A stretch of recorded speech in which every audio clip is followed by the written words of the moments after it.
بسم اللہ الرحمن الرحیم الحمد للہ رب العالمین والصلاة والسلام علی سید الانبیاء والمرسلین سیدنا و نبینا و مولانا محمد وعلی آلہ واصحابہ اجمعین اما بعد فاعوذ باللہ من الشیطان الرجیم بسم اللہ الرحمن الرحیم والذی بعث فی الأمیین رسولا منہم یتلو علیہم آیاتہ ویزکیہم ویعلمہم الکتاب والحکمہ وإن كانوا من قبل لفی ضلال مبین صدق اللہ العلی العظیم۔ محترم علماء کرام، ائمہ مساجد، باشندگان شہر ہانگ کانگ، میں سب سے پہلے اپنی اس عزت افزائی پر تہہ دل سے آپ تمام حضرات کا شکریہ ادا کرنا اپنا طریقہ سمجھتا ہوں، اور حقیقت یہ ہے کہ آپ کا یہ سارا تعلق اور اظہار محبت در حقیقت ابو القاسم کی ذات کے ساتھ نہیں ہے، بلکہ اس نسبت کے ساتھ ہے جو اس ناکارہ کو بزرگوں کی برکت سے حاصل ہے، یعنی دارالعلوم دیوبند کے ساتھ وابستگی اور اس کی خدمت کا شرف۔ میں نے ابھی آپ کے سامنے قرآن کریم کی ایک آیت تلاوت کی ہے جس میں اللہ جل شانہ عما نوالہ نے حضرت نبی اکرم صلی اللہ تعالی علیہ وسلم کا مقصد بعثت بیان فرمایا ہے۔ یقیناً علماء کرام کی زبانی آپ اس آیت کریمہ اور اس کی تشریح کو بار بار سنتے ہوں گے۔ اللہ جل شانہ نے اس آیت کریمہ میں نبی کریم صلی اللہ علیہ وسلم کی 4 صفات ذکر فرمائی۔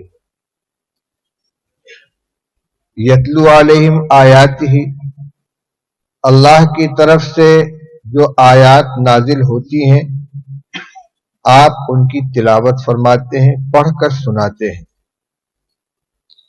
وَيُزَكِّيهِمْ، ان کا تزکیہ فرماتے ہیں۔ تزکیہ کے معنی صاف ستھرا کر دینا، پاک کر دینا۔ یہ تزکیہ کس چیز سے ہے؟ عقائد، ایمانیات کے اندر جو خلل ہو اس کو ٹھیک کر دینا اور اخلاقیات کو درست کر دینا۔ اخلاق کے اعتبار سے، عادات کے اعتبار سے، معاملات کے اعتبار سے پاکیزہ بنانا، اور اسی کے ساتھ ساتھ عقیدے کو درست کرنا۔ اس کے بعد وَيُعَلِّمُهُمُ الْكِتَابَ وَالْحِکْمَةَ، کتاب کی اور حکمت کی تعلیم۔ کتاب وہی قرآن پاک ہے، ایک ہے تلاوت آیات یعنی قرآن کی آیات کو پہنچا دینا، اور ایک ہے تعلیم یعنی قرآن کے معانی کو سمجھانا، اس کے احکام کو سمجھانا۔ لِتُبَيِّنَ لِلنَّاسِ مَا نُزِّلَ إِلَيْهِمْ، یہ رسول اللہ صلی اللہ علیہ وسلم کا منصب بیان کیا گیا کہ ایمان والوں کے اوپر اللہ کی طرف سے جو کتاب نازل کی گئی ہے آپ اس کی تشریح فرمائیں، اور حکمت دانائی کی باتیں۔ اس کی تفسیر میں علماء و مفسرین کے بہت سے اقوال ہیں۔ حضرت مفتی اعظم مولانا مفتی محمد شفیع صاحب رحمۃ اللہ علیہ نے معارف القرآن میں تحریر فرمایا ہے کہ سب سے مختصر اور سب سے جامع چیز اس کی شرح میں سنت، یعنی رسول اللہ صلی اللہ علیہ وسلم کی جو سنت ہے، آپ کی جو احادیث ہے، وہ حکمت اور دانائی کی باتیں۔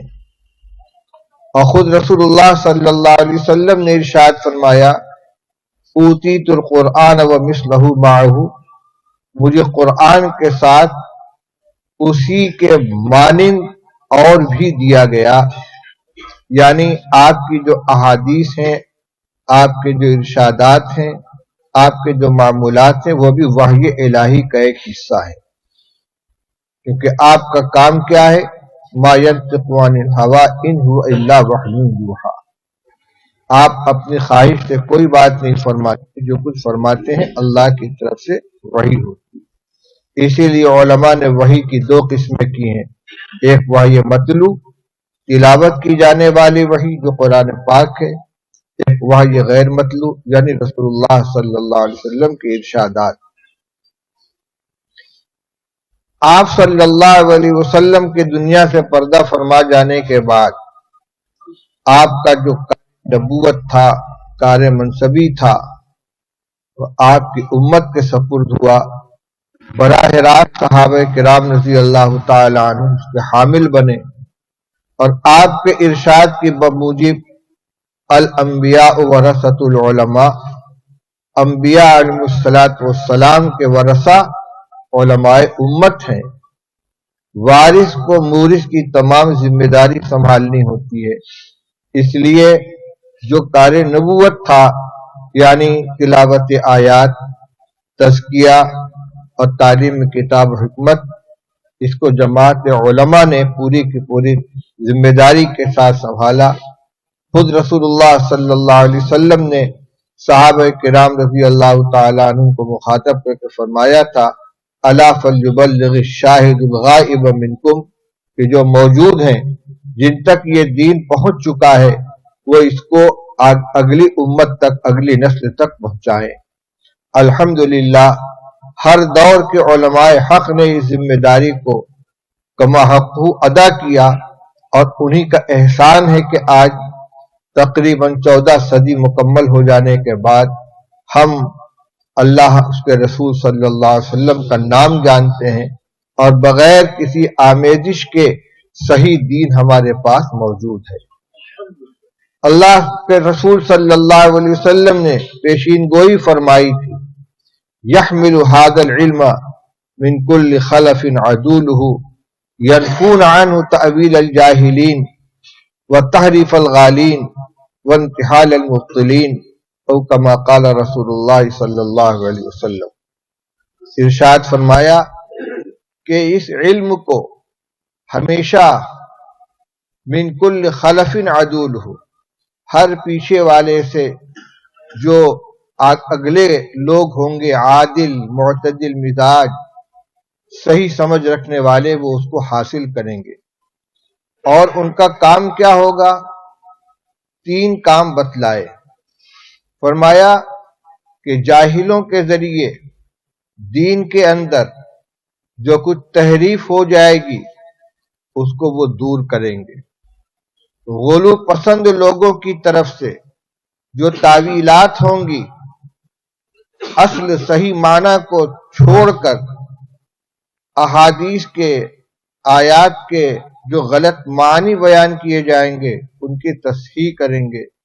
وانتحال المبطلین، اور باطل پرستوں کے جھوٹے دعووں کی قلعی کھولیں گے، اس کا ابطال کریں گے۔ دین میں جو خلل آتا ہے اس کی مختلف شکلیں ہوتی ہیں۔ بعض وہ ہوتے ہیں کہ جو جاہل ہیں ان کو حقیقت کا پتہ ہی نہیں، بعض بات تو صحیح کہتے ہیں لیکن حد سے آگے بڑھ جاتے ہیں، وہ غلو پسند کہلاتے ہیں، اور بعض کی بنیاد ہی غلط ہوتی ہے، باطل ہی پہ بنیاد قائم ہوتی ہے۔ رسول اللہ صلی اللہ علیہ وسلم نے فرمایا کہ اس علم دین کے حامل ہر دور کے اندر اپنے بڑوں سے، اپنے اسلاف سے ایسے علم کو حاصل کریں گے جس کی روشنی میں وہ ان تینوں قسم کی خرابیوں کو دور کریں گے۔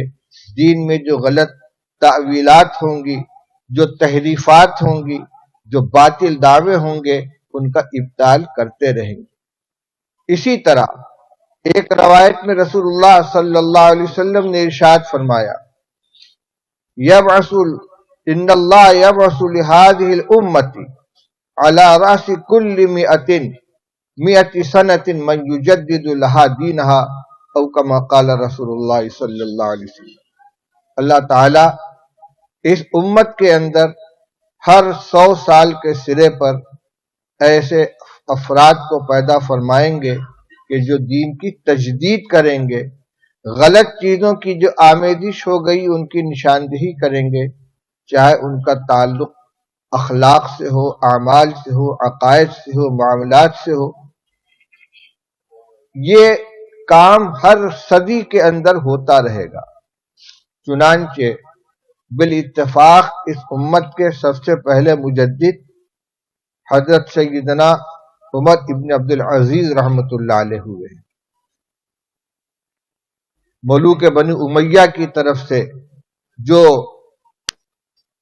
نامناسب چیزیں حکومت میں اور مسلم معاشرے میں آ گئی تھیں، ان سب کا قلع کما کیا۔ دوسرے مجدد حضرت امام شافعی رحمۃ اللہ علیہ ہوئے۔ علماء نے اس پر باقاعدہ کتابیں لکھی ہیں۔ ایک کتاب آثار رحمت کی طالب علمی کے زمانے میں نے دیکھی تھی، پھر کہیں غائب ہو گئی۔ اس میں انہوں نے صدی در صدی ہر مجدد کی نشاندہی کی۔ کبھی کبھی ایک ہی دور میں مختلف علاقوں کے اندر الگ الگ مجدد ہوئے ہیں۔ حضرت علامہ ابراہیم صاحب بلیاوی رحمۃ اللہ علیہ جو شیخ الہند مولانا محمود الحسن صاحب رحمۃ اللہ علیہ کے شاگرد تھے، اور مجھے ان سے 2 کتابیں پڑھنے کا شرف حاصل ہوا ہے، مسلم شریف کا مقدمہ کتاب الایمان اور ترمذی شریف۔ وہ یہ فرماتے تھے کہ اللہ تعالیٰ کبھی یہ خدمت کبھی افراد سے لیتے ہیں، کبھی جماعتوں سے لیتے ہیں۔ فرماتے تھے کہ اس صدی کا مجدد دارالعلوم دیوبند ہے۔ اللہ تعالیٰ نے کام مختلف اکابر سے لیا۔ حضرت مولانا محمد قاسم صاحب نانوتوی رحمۃ اللہ علیہ، حضرت مولانا رشید احمد گنگوئی رحمۃ اللہ علیہ، حضرت مولانا اشرف علی صاحب تھانوی رحمۃ اللہ علیہ، ان سب کے میدان ہیں۔ فقہ و حدیث کی خدمت حضرت گنگوئی رحمۃ اللہ علیہ کے ذریعے ہوئی۔ عقائد، علم کلام، اب باطل جماعتوں کی طرف سے آریہ سماج، سناتن دھرمی اور عیسائی، ان کی طرف سے جو حملے ہوئے ان کا دفاع حضرت مولانا محمد قاسم صاحب نانوتوی رحمۃ اللہ علیہ نے فرمایا۔ علم تصوف میں جو آمیزش کر دی گئی اور غلط چیزیں شامل کر دی گئیں، ان کا دفاع حضرت مولانا اشرف علی صاحب تھانوی رحمۃ اللہ علیہ نے فرمایا۔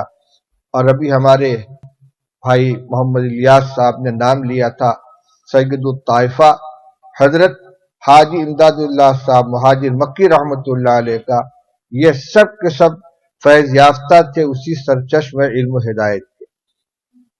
یہ ان کا فیض تھا۔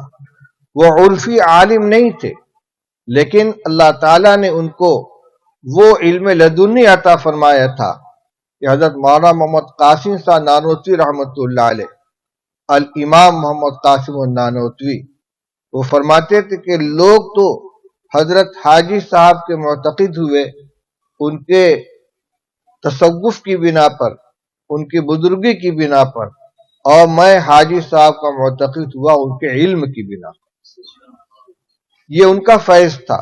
اور ابھی آپ نے سنا کہ دارالعلوم دیوبند کی بنا انہی بزرگوں کی دعاؤں کا ثمرہ تھی۔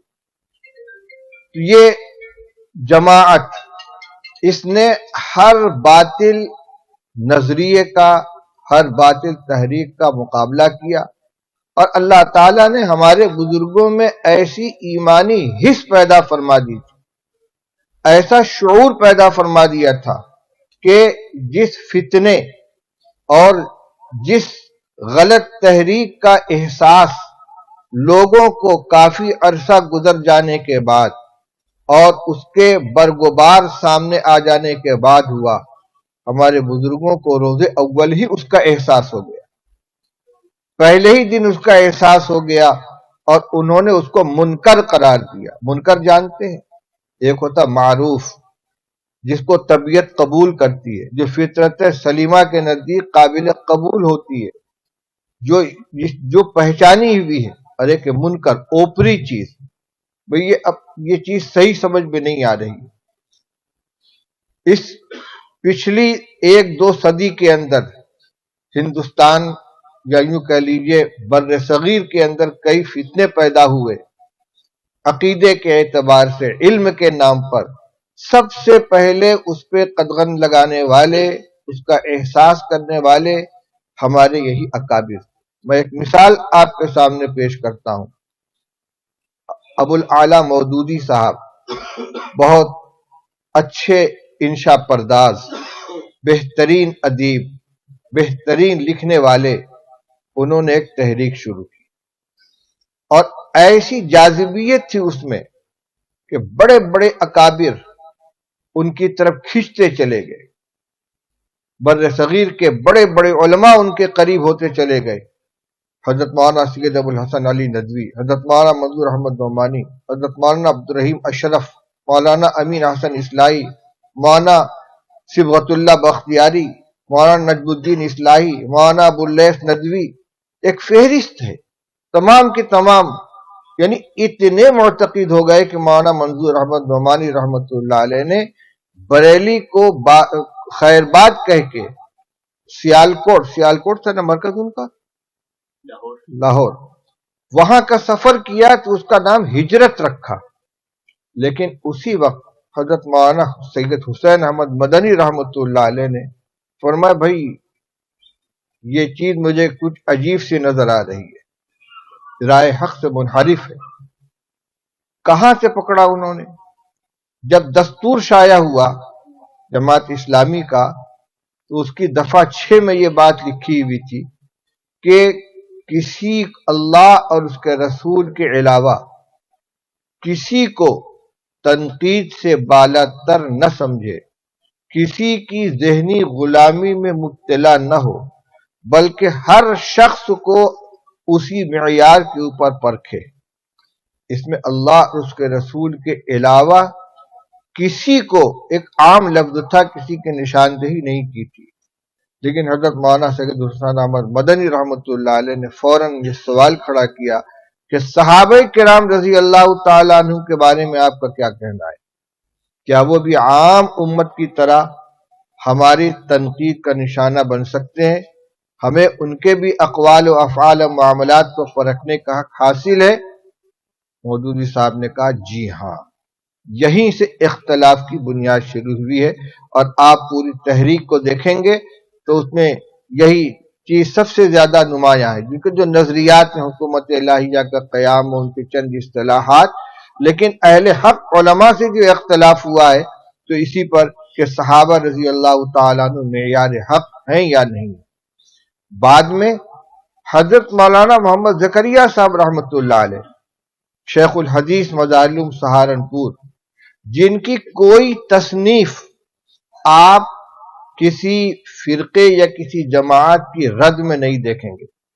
حدیث کی خدمت کی ہے، بہترین خدمت کی ہے، فضائل پہ رسالے لکھے ہیں، احسان و سلوک کے عنوان پہ ان کے مختلف کتابیں ہیں، لیکن مودودی صاحب کے سلسلے میں انہوں نے کتاب لکھی ہے، اس کی خطرناکی کو انہوں نے محسوس کیا۔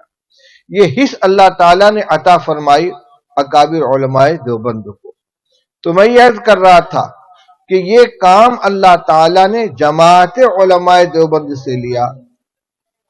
ہم کسی منفعت یا کسی دنیاوی فائدے کی خاطر اپنے آپ کو ان اکابر سے منسوب نہیں کرتے، یہ ہمارے دل کی آواز ہے۔ حضرت مولانا محمد زکریا صاحب رحمۃ اللہ علیہ نے اپنے ایک رسالے میں اکابر کا احسان و سلوک اس کے مقدمے میں لکھا ہے، فرماتے ہیں کہ لوگ ہمارے اوپر اعتراض کرتے ہیں کہ آپ اپنے بزرگوں کے اندھے معتقد ہیں، لیکن ہم کیا کریں، ہم نے جو چیز ان کے اندر پائی وہ ہم کو کسی کے اندر ملی ہی نہیں۔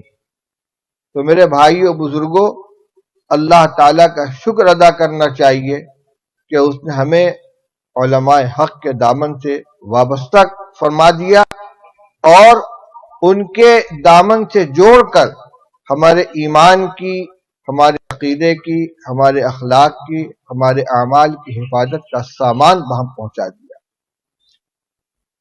اس مجلس کا عنوان جو تحفظ ختم نبوت ہے۔ اس سلسلے میں میں جب ہندوستان کہتا ہوں تو میری مراد ہندوستان، پاکستان، بنگلہ دیش، برما، افغانستان، اس متحدہ ہندوستان سے ہے جو بعد میں کئی حصوں میں تقسیم ہو گیا، لیکن جب دیوبند کا قیام ہوا تھا اور اس کے فضلاء، اس کے علماء پھیلے ہوئے تھے، یہ سارے کے سارے خطے ایک تھے۔ آپ دیکھیں کہ ختم نبوت کے خلاف جب آواز اٹھائی گئی اور مرزا غلام احمد قادیانی نے بتدریج نبوت کا دعویٰ کیا، ایک ایک زینہ چڑھتے ہوئے آخرکار نبوت کے مقام تک اپنے کو پہنچانے کی کوشش کی، تو ان کے خلاف سب سے بڑا محاذ قائم کرنے والے، لوہا لینے والے کون تھے؟ یہی ہمارے اکابر علماء دیوبند تھے۔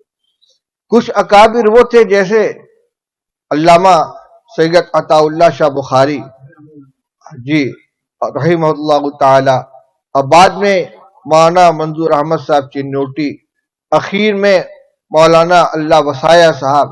ان حضرات کا اوڑھنا بچھونا، ان کا دن رات کا مشغلہ، ان کی شناخت اور ان کی پہچان ہی یہ مسئلہ بن گیا ہے۔ ہندوستان دارالعلوم دیوبند کے اکابر میں علامہ انور شاہ کشمیری رحمۃ اللہ علیہ، محدث وقت، جو دارالعلوم دیوبند کے مسند حدیث کی زینت تھے، جن کا 24 گھنٹے کا مشغلہ کتابوں کے ساتھ انہماک درس و تدریس، انہوں نے اپنے مسند درس کو چھوڑ کر بھاولپور پور کے مقدمے کی پیروی کے لیے سفر فرمایا، اپنے تلامذہ کے ساتھ وہاں تشریف لے گئے۔ یہ وہی ایمانی حص ہے جو اندر سے مجبور کرتی ہے حق کے دفاع اور باطل کی ابطال کے اوپر۔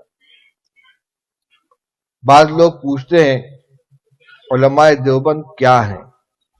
یہ ایسا دلچسپ مضمون ہے، ایسا دلچسپ عنوان ہے کہ اگر آپ اس کی تشریح شروع کریے صبح سے شام ہو جائے اور مضمون مکمل نہ ہو۔ ہمارے بہت سے علماء نے اس کے اوپر لکھا بھی ہے۔ ابھی میں حال میں دیکھ رہا تھا حضرت مولانا مفتی محمد تقی صاحب عثمانی کی چند قسطیں اسی عنوان کے اوپر۔ ہمارے کئی بزرگوں نے اپنے خطابات میں اپنے انداز سے ان کی خصوصیات کو شمار کرایا ہے۔ میں نے بھی جو محسوس کیا ہے آپ کے سامنے پیش کر رہا ہوں، اس لیے نہیں کہ مدح خوانی اور منقبت خوانی مقصود ہے، بلکہ اس لیے کہ ہم اپنے آپ کو ان بزرگوں کے دامن سے وابستہ کرنے میں جو فخر محسوس کرتے ہیں، تو ان صفات کو اپنے اندر بھی پیدا کرنے کی کوشش کریں۔ دیوبند تو ایک قصبے کا نام ہے۔ دیوبندی کا یہ مطلب نہیں ہوا کہ دیوبند کا رہنے والا وہاں کا باشندہ، بلکہ مطلب اس کا یہی ہے کہ اپنے فکر کے اعتبار سے، اپنے عقیدے کے اعتبار سے، اپنے احساس اور شعور کے اعتبار سے اسی فکر کا حامل ہو، اسی عقیدے کا حامل ہو، اسی مزاج کا حامل ہو جو ان بزرگوں سے ہمیں وراثت کے اندر ملی ہے۔ میں نے جو محسوس کیا ہے، ہمارے علماء دیوبند کی جو چند خصوصیات ہیں یا ان کی چند شناخت ہے، خصوصیات تو نہیں کہنا چاہیے اس لیے کہ چیزیں امت میں ہر فرد کے اندر ہونی چاہیے اور ہیں، ان کی جو خاص شناخت ہے، سب سے اول نمبر پر توحید خالص۔ اللہ تعالیٰ کی توحید میں کسی درجے میں بھی کسی طرح کی شرکت گوارا نہیں ہے۔ توحید خالص، اللہ تعالیٰ کی ذات، اس کی صفات، اس کے علم، اس کی قدرت میں ذرہ برابر بھی کسی طرح کی شرکت نہیں۔ بزرگوں کا احترام ہمارے یہاں بھی ہے، عقیدت بھی ہے، ان کی روحانیت سے فیض اٹھانے کا سلسلہ بھی ہے، لیکن خدائی کے اندر، خدا کی قدرت اور اس کی رحمت کے اندر کوئی کسی درجے میں شریک نہیں ہے۔ ابھی 3 دن پہلے دارالعلوم دیوبند میں جلسہ انعامی ہو رہا تھا طلبہ کا، اس میں دارالعلوم دیوبند کے صدر المدرسین مولانا مفتی سعید احمد صاحب پالنپوری زیدہ مجدوم نے ایک تقریر کی۔ اس کے چند جملے میں آپ کو سنانا چاہتا ہوں۔ انہوں نے آیت تلاوت کی اور اس کے بعد وہ آیت کیا تھی؟ یا ایھا الناس انتم الفقراء الی اللہ واللہ هو الغنی الحمید، اے تمام لوگوں تم سب اللہ کے محتاج ہو اور اللہ بے نیاز ہے، ستودہ صفات ہے۔ اتفاق سے جلسے کے آغاز میں قاری صاحب نے جو آیت تلاوت کی وہ یہی تھی، اور اسی کو عنوان بنا کر مفتی صاحب نے اپنی گفتگو شروع کی۔ پھر آگے بڑھتے ہوئے انہوں نے فرمایا الحمدللہ رب العالمین، جو قرآن پاک کی پہلی آیت ہے۔ اس میں اللہ تعالیٰ نے الحمدللہ کے اندر توحید الوہیت کو بیان فرمایا ہے، اور رب العالمین میں توحید ربوبیت کو بیان فرمایا ہے۔ الحمدللہ تمام تعریفوں کا مستحق صرف اللہ ہے، اس لیے کہ وہ تنہا معبود ہے، لا الہ الا اللہ، اس کے علاوہ کوئی معبود نہیں۔ ساری تعریفیں اللہ کے لیے ہیں کیونکہ اللہ اس کے علاوہ کوئی نہیں۔ رب العالمین، تو الحمدللہ میں توحید ربوبیت کا، توحید الوہیت کا بیان ہے، اور رب العالمین میں توحید ربوبیت کا، کہ سارے جہان کا رب، پیدا کرنے والا، پالنے والا، ضرورتیں پوری کرنا، جسمانی روحانی ہر طرح کی صرف اللہ جل شانہ، اس میں کوئی شریک نہیں۔ اس کے بعد انہوں نے ایک عجیب بات کہی، فرمایا کہ حضرت شاہ ولی اللہ صاحب محدث دہلوی رحمۃ اللہ علیہ نے حجت اللہ البالغہ میں درود شریف پڑھنے کی 3 فضیلتیں بیان فرمائی ہیں، 3 حکمتیں بیان فرمائی ہیں۔ ان میں سب سے پہلی حکمت کیا ہے؟ ہم کیا درود پڑھتے ہیں؟ اللہم صلی علی محمد وعلی آل محمد کما صلیت علی ابراہیم وعلی آل ابراہیم انک حمید مجید۔ ہر درود شریف میں اللہم صلی علی محمد مشترک۔ اس کا ترجمہ کیا ہے؟ اے اللہ اپنی بے پایہ رحمت نازل فرما حضرت محمد صلی اللہ علیہ وسلم۔ کائنات میں اللہ کے بعد سب سے بزرگ و برتر ہستی کس کی ہے؟ حضرت نبی اکرم صلی اللہ علیہ وسلم۔ لیکن اللہم صلی علی محمد کی اس دعا میں کس چیز کا اظہار ہے؟ کہ نبی پاک صلی اللہ علیہ وسلم اللہ کے حبیب ہیں، خاتم النبیین ہیں، نبی الانبیاء ہیں، لیکن وہ بھی اللہ کی بے پایہ رحمتوں کے محتاج ہیں۔ اللہم صلی علی محمد، اے اللہ تو اپنی بے پناہ رحمت نازل فرما حضرت محمد صلی اللہ علیہ وسلم کے اوپر۔ تو اس میں گویا توحید کی دعوت ہے کہ اللہ جل شانہ کے محتاج تمام کے تمام ہیں۔ حضرت نبی کریم صلی اللہ علیہ وسلم بھی اللہ کی رحمتوں کے محتاج ہیں، مقام بہت بلند آپ کا۔ تو علماء دیوبند کی پہلی شناخت توحید خالص کا اعتقاد، جس میں کسی درجے میں کسی طرح کی شرکت گوارا نہیں۔ اہل بدعت سے ہمارا اختلاف اسی کے اندر ہے۔ نمبر 2، اتباع سنت اور محبت رسول۔ سنت کے اوپر انتہائی باریک نظر، ایک ایک سنت کو اپنی زندگی کے اندر زندہ کرنے کی کوشش۔ ہمارے یہاں تقسیم نہیں ہے کہ یہ سنت کس درجے کی ہے۔ حضرت نبی اکرم صلی اللہ علیہ وسلم کی سنت ہے، ہماری یہ ذمہ داری ہے کہ ہم اس کو اپنائیں۔ یہ ہمارے بزرگوں کی خاص شان تھی۔ ایک واقعہ میں نے سنا اپنے اساتذہ سے، ایک عالم حضرت مولانا رشید احمد گنگوئی رحمۃ اللہ علیہ کے یہاں بطور مہمان آئے اور چند روز انہوں نے قیام کیا، اس کے بعد رخصت ہونے لگے۔ حضرت نے ان سے دریافت فرمایا کہ بھائی آپ مہمان تھے، تشریف لائے، آپ نے اپنی آمد کا مقصد نہیں بتلایا۔ تو کہنے لگے کہ میں بیعت ہونا چاہتا ہوں، اور میں یہ چاہتا ہوں کہ علماء اور اکابر کے یہاں چند روز قیام کر کے قریب سے ان کو دیکھوں، پھر میں فیصلہ کروں کہ کس کے ساتھ مجھے اپنا اصلاحی تعلق قائم کرنا چاہیے۔ اسی مقصد سے میں آپ کے یہاں حاضر ہوا تھا۔ حضرت فرمایا بہت اچھا۔ کہنے لگے وہ خود کہ میں رہا تو کئی دن، لیکن میں نے آپ کی کوئی کرامت نہیں دیکھی، میں نے آپ کی کوئی کرامت نہیں دیکھی۔ فرمایا بہت اچھا۔ پھر فرمایا کہ ایک کام میرا ہے وہ آپ کر دیجئے۔ وہ کیا؟ کہ میرے پاس آنے والے جو لوگ ہوتے ہیں قیام کرنے والے، عموماً یا وہ میرے تلامذہ ہوتے ہیں یا مریدین ہوتے ہیں، محبین و معتقدین ہوتے ہیں، ان کی نگاہ میری کوتاہیوں پہ نہیں ہوتی، وہ محبت کی نظر سے دیکھتے ہیں۔ آپ چونکہ جائزہ لینے کے لیے، پرکھنے کے لیے یہاں آئے تھے اور آپ عالم دین ہیں، میری آپ سے درخواست ہے کہ اس 3 روزہ قیام کے دوران اگر آپ نے میرا کوئی عمل سنت کے خلاف دیکھا ہو تو آپ اس کی نشاندہی کر دیں تاکہ میں اس کی اصلاح کروں۔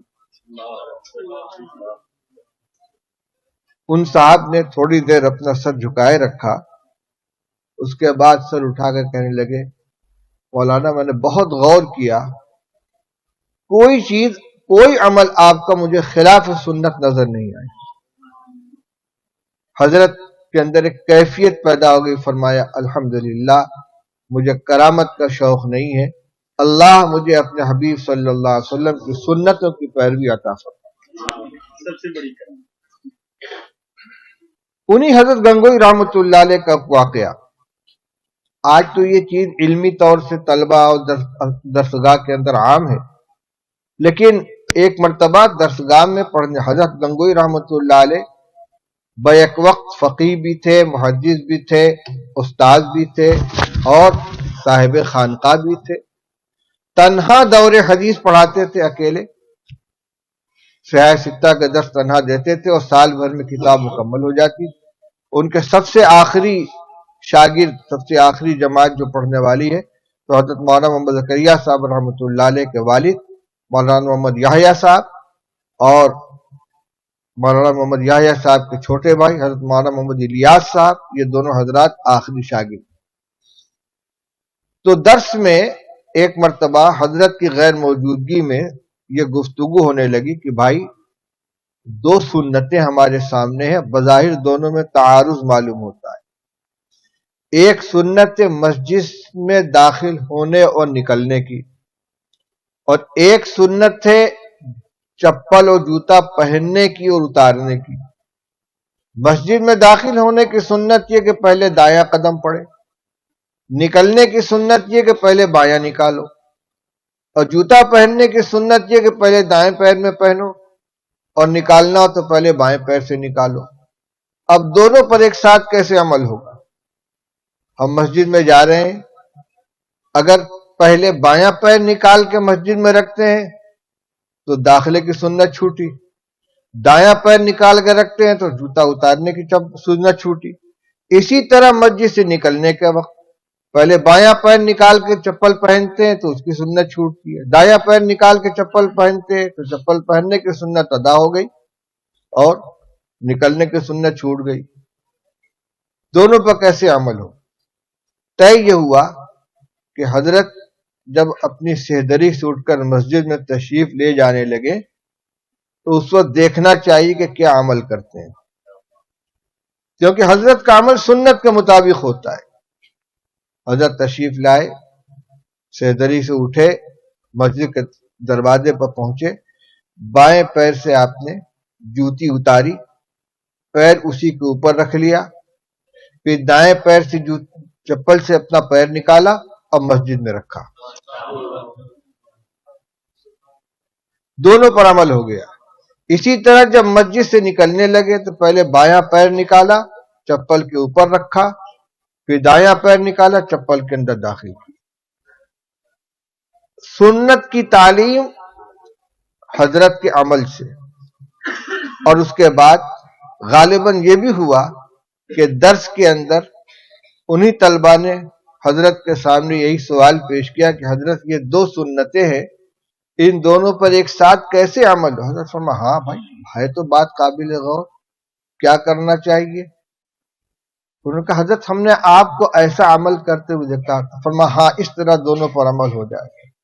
پھر غور کیجئے کہ شعور نہیں ہے لیکن عمل ہو رہا ہے غیر اختیاری طور و سنت کے مطابق، توجہ نہیں اس کی طرف، ذہن بالارادہ نہیں، لیکن عمل اس کے خلاف نہیں ہو پا رہا. تو یہ چیز تھی اتباع سنت. حضرت مولانا محمد قاسم صاحب نانوتوی رحمۃ اللہ علیہ کے واقعات میں ہم نے سنا کہ 1857 کا جو ہنگامہ ہوا ہے شاملی کے میدان میں، اکابر نے معرکہ جہاد میں حصہ لیا ہے. حضرت حاجی امداد اللہ صاحب مہاجر مکی رحمۃ اللہ علیہ امیر المومنین تھے. حضرت مولانا رشید احمد گنگوئی رحمۃ اللہ علیہ فوج کے سپہ سالار تھے. اور شرکا میں حضرت مولانا محمد قاسم صاحب نانوتوی، حضرت مولانا حضرت حاجی حافظ ضامن صاحب شہید، اور دارالعلوم دیوبند مہمان خانے میں وہ فہرست لگی ہوئی ہے جس میں ان مجاہدین شاملی کا نام لکھا ہوا ہے. بہرحال اللہ کو منظور تھا، اس میں ناکامی ہوئی اور پورے ملک پر انگریزوں کا تسلط ہو گیا. تو جن لوگوں نے کسی بھی طرح سے انگریزوں کی مزاحمت کی تھی ان کو باغی قرار دیا گیا، ان کی دھر پکڑ کا سلسلہ شروع ہو گیا. مولانا محمد قاسم صاحب رحمۃ اللہ علیہ دیوبند آئے، 3 دن اپنے مکان میں روپوش رہے، لیکن ان کا مستقل قیام مسجد چھتہ کے ایک حجرے میں رہتا تھا. 3 دن کے بعد اپنے مکان سے نکل کر چھتہ مسجد میں آ گئے.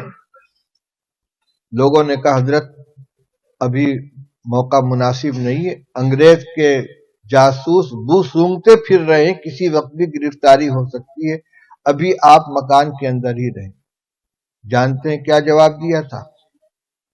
فرمایا کہ محمد قاسم کی جان نبی اکرم صلی اللہ علیہ وسلم اور ابو بکر صدیق سے زیادہ قیمتی نہیں ہے، اور اس وقت کا ہنگامہ اور یہ خوف سفر ہجرت کے خوف سے زیادہ نہیں. حضرت نبی اکرم صلی اللہ علیہ وسلم و صدیق اکبر رضی اللہ تعالی عنہ نے اس ماحول میں غار ثور میں 3 دن پناہ لی تھی. اس کے بعد آپ باہر آ گئے. میں 3 دن سے زیادہ نہیں رہ سکتا. کہاں کہاں نگاہ پہنچ رہی ہے.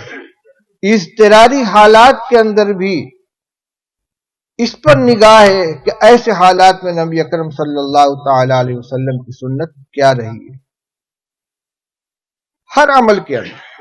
تو دوسری پہچان، دوسری شناخت، باریک سے باریک سنتوں کا اہتمام اور اس کے اوپر عمل کرنے کی کوشش. میرے شیخ اور استاد حضرت مولانا مفتی محمود حسن گنگوئی رحمۃ اللہ علیہ دسترخوان پہ بیٹھے ہوئے، خدام حاضر. ہمارے ایک ساتھی کھانے کے دوران ان کو پانی کی ضرورت پیش آئی. انہوں نے کٹورا اٹھایا، بائیں ہاتھ میں لیا اور دایاں ہاتھ نیچے لگا کر اس کو پینے لگے. حضرت کی نگاہ پڑی، تیز نظروں سے گھورا اور فرمایا دایاں ہاتھ نہیں ہے؟ کہنے لگے حضرت ہاتھ میں وہ کھانا لگا ہوا تھا. فرمایا پیالہ سنت سے زیادہ قیمتی ہے؟ پیالہ سنت سے زیادہ قیمتی ہے. یہ بہت سے لوگوں کی عادت ہوتی ہے، بائیں ہاتھ میں گلاس لے لیا اور دایاں ہاتھ ذرا سے ٹکا دیا اور سمجھتے ہیں کہ دائیں ہاتھ سے پینے کی سنت ادا ہو گئی. اس سے سنت نہیں ادا ہوتی. اگر ایسا ہی کرنا ہے تو آپ بائیں ہاتھ سے اس کو صرف تھام لیجئے اور داہنی ہتھیلی پر رکھ کے اس طرح پیجئے. داہنی ہتھیلی پر رکھ لیجئے، بائیں ہاتھ سے سہارا دے لیجئے تاکہ یہ پینے کی سنت دائیں ہاتھ سے ادا ہو جائے. یہ بائیں ہاتھ میں پکڑ کے اور الٹے طرف سے ٹکا دینا، یہ سنت کی ادائیگی نہیں ہوتی. تو ہمارے بزرگوں کے یہاں دوسرے نمبر پر اتباع سنت، اور اسی کا ایک شعبہ محبت رسول، کیونکہ اتباع بغیر محبت کے نہیں ہوتا، اور محبت کا دعویٰ بغیر اتباع اور اطاعت کے سچا نہیں ہوتا. ان کان حبک صادقا لأطعتہ ان المحب لمن یحب یطیع. دعوی محبت اسی وقت سچا مانا جائے گا جب کامل درجے کا اتباع پایا جائے. تو رسول اللہ صلی اللہ علیہ وسلم کی ذات کے ساتھ جو سچی محبت اکابر علماء دیوبند کے اندر تھی وہ ان کی شناخت کا دوسرا حصہ ہے. تیسری چیز ایمانی حمیت اور غیرت. حمیت و غیرت کا مطلب کیا ہوا؟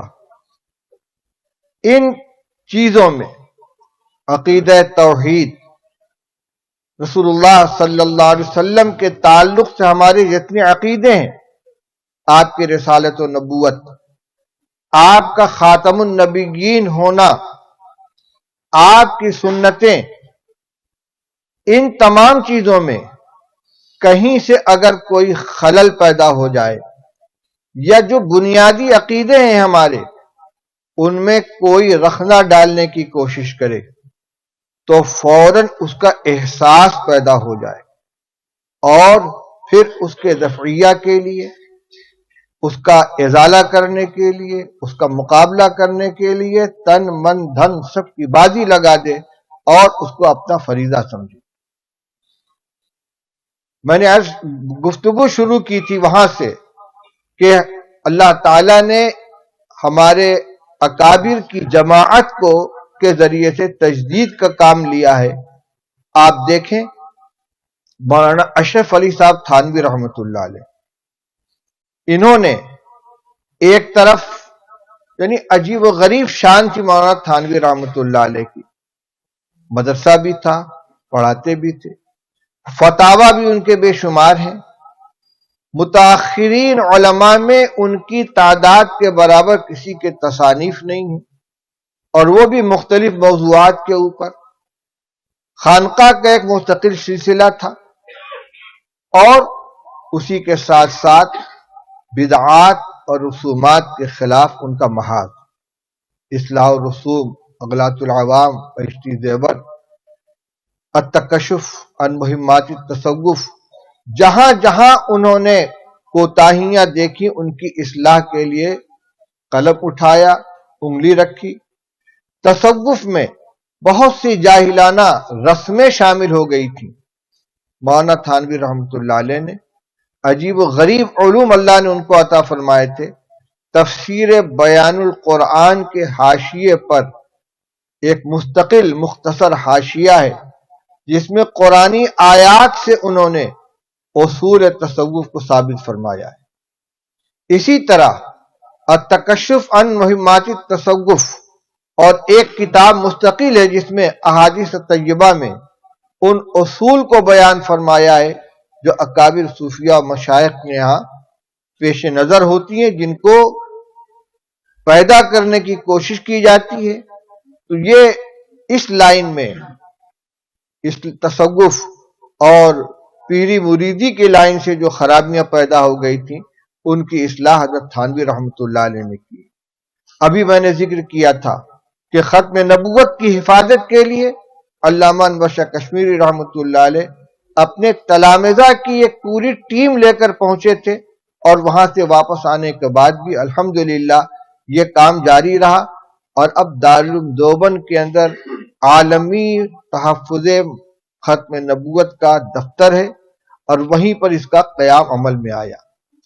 تو یہ ایمانی حس اور ایمانی شعور اور ایمانی غیرت یہ تمام اکابر دیوبند کے اندر اور تمام منتسبین مسلک دیوبند کے اندر موجود رہی ہے اور رہنی چاہیے. اور جب دیوبند کہا جاتا ہے تو اس سے مراد سہارنپور ضلع کے ایک قصبے کی طرف نسبت نہیں ہوتی، بلکہ اس فکر، اس عقیدے اور اس طریقہ تعلیم کے حامل جتنے ادارے ہیں، چاہے وہ بر صغیر میں ہوں، ایشیا میں ہوں، افریقہ میں ہوں، امریکہ میں ہوں، آسٹریلیا میں ہوں، کہیں بھی ہوں، وہ سب کے سب مدرسہ دیوبند کہلاتے ہیں. اور اللہ کا فضل ہے کم سے کم 2 بزرگوں سے تو میں نے براہ راست سنا.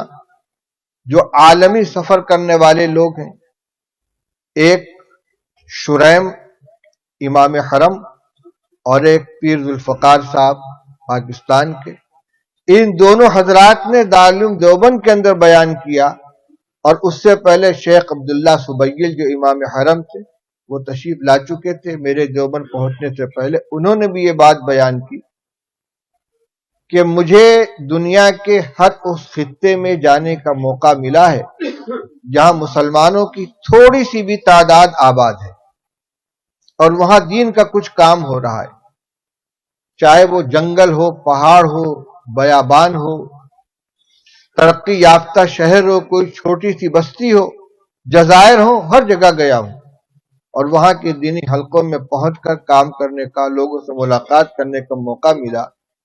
جہاں گیا دیکھا کچھ لوگ ہیں طلبہ کو لیے ہوئے پڑھ رہے ہیں، پڑھا رہے ہیں، مسجدوں کی خدمت کر رہے ہیں، دین کی خدمت کر رہے ہیں۔ ہم نے جب ان سے پوچھا کہ آپ نے تعلیم کہاں سے حاصل کی ہے تو یا تو انہوں نے دارالعلوم دیوبند کا نام لیا یا وہاں کے فضلاء نے اپنے اپنے علاقوں میں جو مدرسے قائم کر رکھے ہیں ان مدرسوں کا نام لیا، تو گویا اس کا فیض، اور فیض کیا ہے؟ دین کی حفاظت کی جد و جہد اور کوشش، یہ پوری دنیا کے اندر پھیلی ہوئی ہے، کوئی ایک خطہ، کوئی ایک بر اعظم اس کے ساتھ خاص نہیں۔ اب آج میں یہاں ہانگ کانگ کے اندر بیٹھا ہوں، ایک مہینہ پہلے تصور میں بھی یہ بات کہ میرا کبھی ہانگ کانگ جانا ہوگا، اور یہ تو باہر سے تصور تھا کہ میں ہانگ کانگ جا رہا ہوں اور یہاں پہنچا ہوں، لیکن اس کا پتہ ہی نہیں چلتا کہ میں ہندوستان میں ہوں یا ہانگ کانگ کے اندر ہوں۔ ماشاءاللہ تمام چہرے مہرے اسی طرح کے جیسے اپنے وطن کے اندر دیکھتا ہوں، اور سب لوگ اپنی زبان کے سمجھنے والے، ایک فکر کے حامل۔ یہ ہمارا نہیں، ہمارے انہی بزرگوں کا فیض ہے۔ اور ایک بات جو شروع میں میرے ذہن میں تھی اور نکل گئی تھی، اس کو میں اعادہ کرنا چاہتا ہوں، جو ہمارے اختیار کرنے کی ہے۔ دنیا میں بہت سے ادارے قائم ہوتے ہیں، ایک عمر طبعی پوری کر کے ختم ہو جاتے ہیں، کبھی عمارت قائم رہتی ہے، ادارہ قائم رہتا ہے، لیکن اس کی روحانیت باقی نہیں رہتی۔ دارالعلوم دیوبند میں کون سی خاص بات ہے کہ 1.5 صدی مکمل ہو جانے کے بعد آج بھی ہماری وابستگی اس کے ساتھ، اسی جذبے کے ساتھ قائم ہے، اور یہ کام برابر جاری ہے۔ میں سمجھتا ہوں اس میں سب سے بڑی چیز ادارے کے بانیان کا اخلاص اور ان کی توجہ اللہ ہے، سب سے بڑی چیز یہی ہے۔ حاجی امداد اللہ صاحب مہاجر مکی رحمۃ اللہ علیہ کی بات آپ نے مولانا ارشد صاحب سے سنی کہ جب شاہ رفیع الدین صاحب نے حاجی صاحب کو یہ خوشخبری سنائی تو فرمایا سبحان اللہ، وہ آپ کا مدرسہ ہو گیا، آپ نے مدرسہ قائم کیا ہے۔ یہاں کتنے اللہ کے بندوں کی پیشانیاں رگڑتے رگڑتے مدت ہو گئی کہ اللہ ہندوستان میں ایمان اور عقیدے کی حفاظت کو کچھ سامان پیدا فرما دے۔ اب جب ادارہ قائم کیا تو آپ فرماتے ہم نے قائم کیا ہے، مانگ کر یہ ادارہ لیا گیا ہے اللہ سے، حرمین کے اندر اور تہجد کی سحرگاہ دعاؤں کے اندر، اور اس کے بعد اس کے جو بنانے والے تھے حضرت حاجی امداد اللہ صاحب مہاجر مکی رحمۃ اللہ علیہ کے وابستگان میں مولانا محمد قاسم صاحب نانوتوی، مولانا رشید احمد گنگوہی، مولانا ذوالفقار علی دیوبندی، مولانا فضل حق دیوبندی، حضرت حاجی عابد حسین صاحب، میاں منع شاہ، یہ تمام وہ حضرات تھے کہ جو تہجد گزار ایک سے ایک اللہ والے تھے۔ کس اخلاص کے ساتھ، کس للہیت کے ساتھ انہوں نے ادارہ قائم کیا ہے، اور پھر اس کے بعد جو اصول بنائے جن کو اصول ہشتگانہ کہا جاتا ہے، بالکل بظاہر عقل کے خلاف، مولانا محمد قاسم صاحب نانوتوی رحمۃ اللہ علیہ کے وہ اصول ہشتگانہ جو آج بھی دارالعلوم کی اساس ہے، اس کا بنیادی دستور ہے۔ اس میں ایک بات تو یہ تھی کہ کوئی سرکاری امداد قبول نہ کی جائے۔ سرکاری امداد سے مراد صرف یہی نہیں کہ انگریز حکومت کی امداد نہ لی جائے، بلکہ وہ فرماتے ہیں کہ ریاستوں کے محکم القول والیان ریاست کی امداد بھی نہ لی جائے۔ اس وقت بڑی بڑی ریاستیں تھیں، بھوپال کی ریاست تھی، بھاولپور کی ریاست تھی، رامپور کی ریاست تھی، حیدرآباد کی ریاست تھی، چھوٹی چھوٹی حکومتیں تھیں اور بڑی دولت مند حکومتیں تھیں۔ فرمایا ان کا بھی چندہ نہ لیا جائے۔ چندہ کس کا لیا جائے؟ عام مسلمانوں کا چندہ لیا جائے۔ ایک ایک روپیہ، دو دو روپیہ، بلکہ اس زمانے میں ایک ایک پیسہ، دو دو پیسہ چندہ لیا جائے، تاکہ اس ادارے کے چلانے میں پوری امت شامل ہو جائے، ہر ایمان والا شریک ہو جائے اور اس کی اخلاص کی کمائی اس کے اندر شامل ہو جائے۔ دوسری نصیحت یہ تھی کہ تکثیر چندہ کی کوشش کی جائے، زیادہ سے زیادہ عوام سے پیسہ وصول کیا جائے۔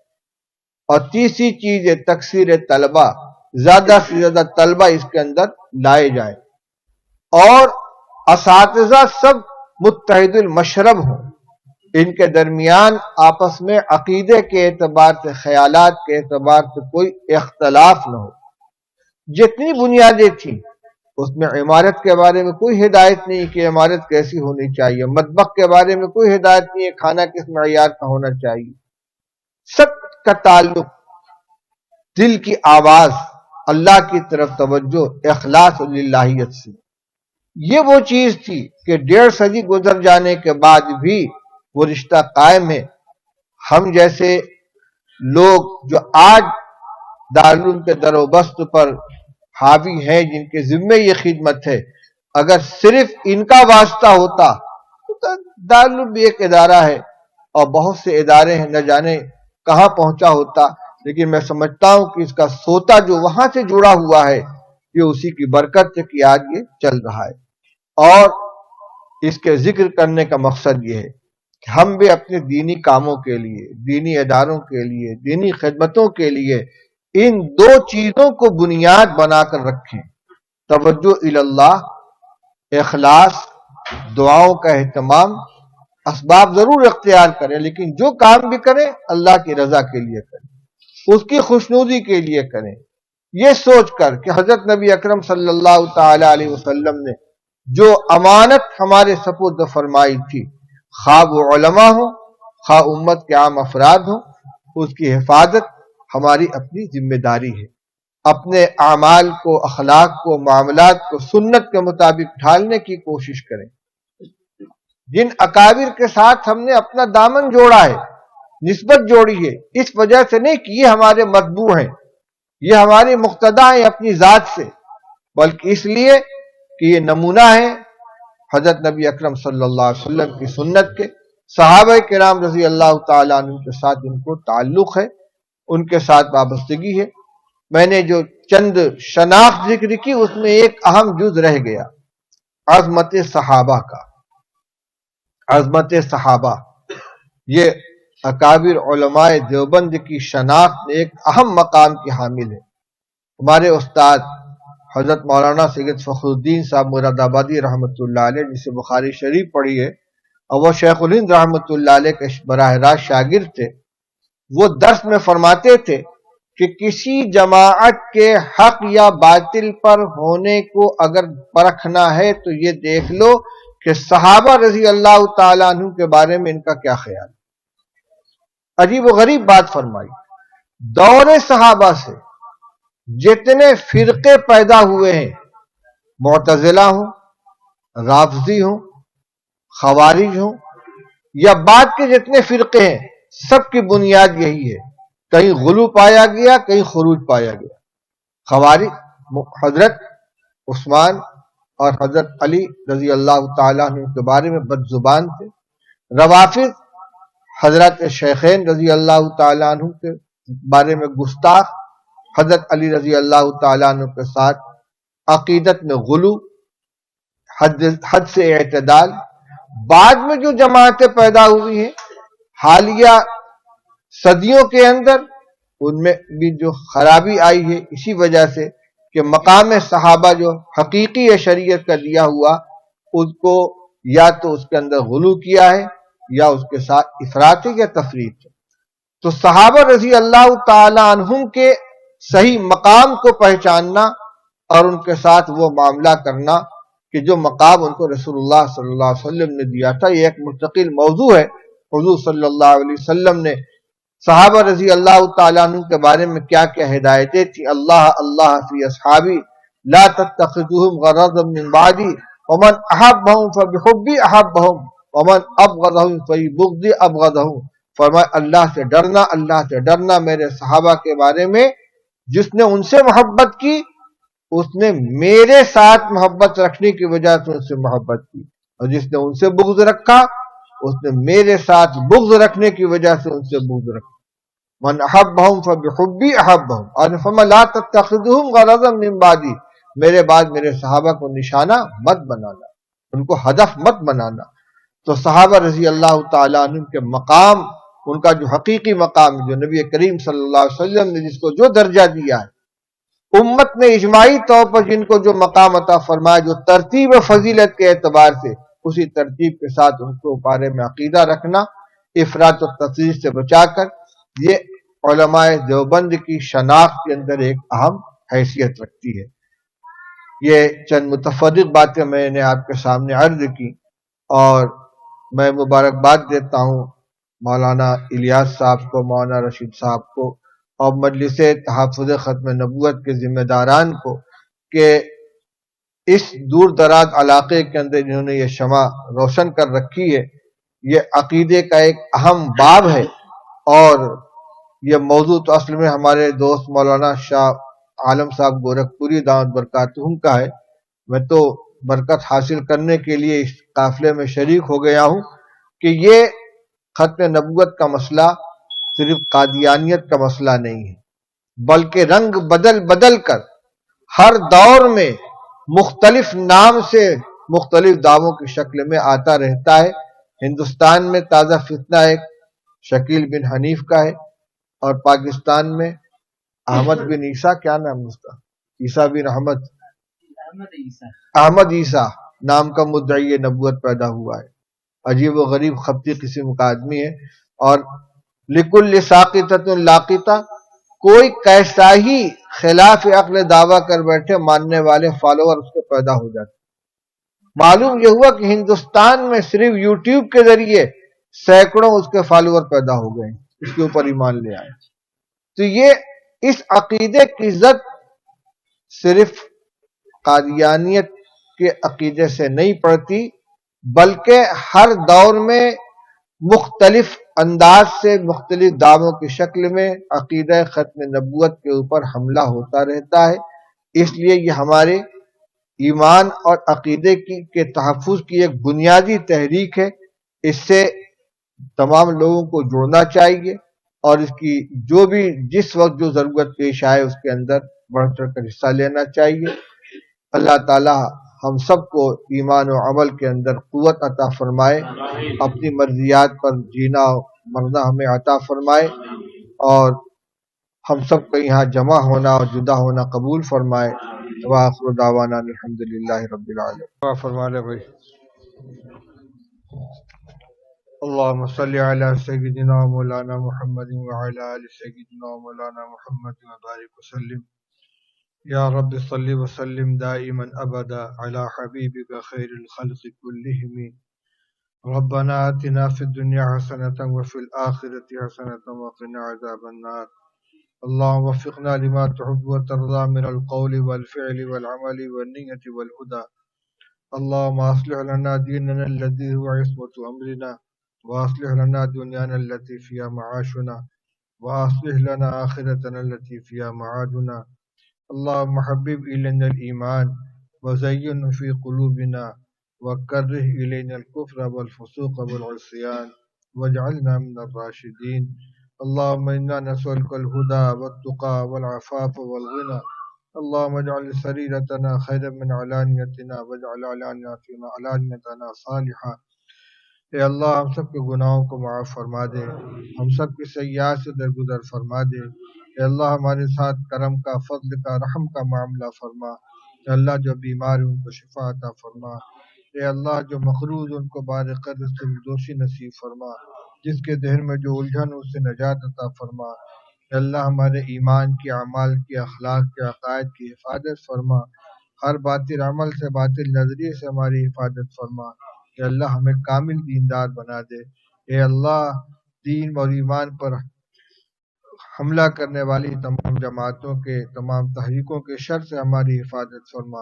اے اللہ اس ملک کے اندر امن و امان کو قائم دائم فرما۔ اے اللہ مسلمانوں کے دلوں میں آپس میں الفت محبت پیدا فرما۔ اے اللہ ہم سب کی تمام جائز ضروریات اپنے خزانے غیب سے پوری فرما۔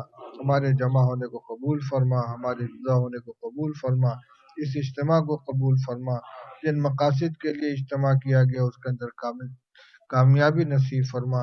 اپنی توفیق ہر قدم پر شامل حال فرما۔ یا اللہ ہمارے جو اکابر و مشائخ دنیا سے جا چکے ہیں، یا اللہ ان کی قبروں کو نور سے بھر دے۔ یا اللہ جو زندہ ان کو عمروں و برکت عطا فرما، عافیت کے ساتھ ان کا سایہ سلامت فرما۔ تمام دینی اداروں کی، مدارس کی، مکاتب کی، خانقاہوں کی، دینی جماعتوں کی حفاظت فرما۔ ربنا آتنا فی الدنیا حسنۃ وفی الآخرۃ حسنۃ وقنا عذاب النار۔ ربنا تقبل منا انك انت السميع العليم وتب علينا انك انت التواب الرحيم وصلى الله تعالى على خير خلقه محمد وآله وصحبه اجمعين برحمتك يا ارحم